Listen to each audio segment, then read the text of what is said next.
నమస్కారం ఫ్రెండ్స్, ఈరోజు మనం మన మ్యూజిక్ డైరెక్టర్ కమ్ యాక్టర్ జీవి ప్రకాష్ కుమార్ నటించిన లేటెస్ట్ మూవీ హ్యాపీ రాజ్ గురించి మాట్లాడుకుందాం. టైటిల్ వినగానే ఇదొక జాలీ మూవీ అనుకుంటే మీరు పొరపడినట్లే. ఎందుకంటే ఇందులో నవ్వులతో పాటు గుండెను పిండేసే ఎమోషన్ కూడా ఉంది.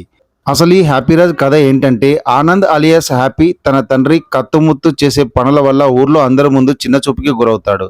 కానీ తండ్రిని కాదనలేడు, అలాగని సమర్థించలేడు. ఇలాంటి టైంలో మన హీరోకి కావ్యతో లవ్ సెట్ అవుతుంది.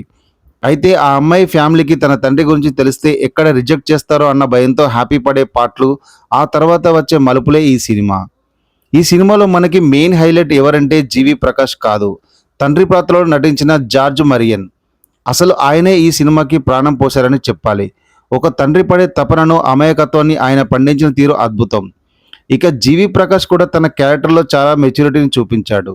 చాలా కాలం తర్వాత వెండితెరపై మెరిసిన అబ్బాస్ సార్ కంబ్యాక్ మనల్ని నాస్టాలిక్ ఫీలింగ్లోకి తీసుకెళ్తుంది. ఇక శ్రీగౌరి ప్రియ తన పాత్రలో చాలా చక్కగా ఒదిగిపోయింది. సెకండ్ హాఫ్ మొదలయ్యాక ముఖ్యంగా హీరోయిన్ ఫ్యామిలీ విలేజ్కి వచ్చినప్పుడు వచ్చే సీన్స్ సినిమాలో బెస్ట్ పార్ట్ అని చెప్పవచ్చు. క్లైమాక్స్లో వచ్చే ఒక 20 నుంచి 30 నిమిషాల ఎమోషనల్ డ్రామా థియేటర్ నుంచి బయటకు వచ్చేటప్పుడు ఖచ్చితంగా మనల్ని ఆలోచింపజేస్తుంది. కానీ సినిమాకి కొన్ని మైనస్ పాయింట్లు కూడా ఉన్నాయి. ఫస్ట్ హాఫ్లో కామెడీ పేరిట కొంత లౌడ్ సీన్స్ పెట్టారు. అది కొంచెం రొటీన్గా అనిపిస్తుంది. కొన్ని సీన్స్ సాగదీతగా ఉండి బోర్ కొట్టిస్తాయి. జస్టిన్ ప్రభాకరన్ మ్యూజిక్ బాగున్నా కొన్ని చోట్ల బ్యాక్గ్రౌండ్ స్కోర్ మరీ శబ్దం అనిపిస్తుంది.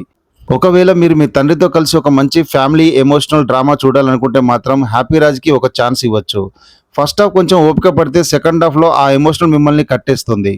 ఓవరాల్గా ఇదొక హానెస్ట్ ఫాదర్ సన్ డ్రామా. ఈ వీకెండ్కి ఏదైనా మీ నాన్నగారితో కలిసి చూడాలనుకుంటే ఇది మంచి ఆప్షన్. సినిమా చూశాక మీ అభిప్రాయాన్ని కామెంట్లో చెప్పడం మర్చిపోకండి. జై హింద్.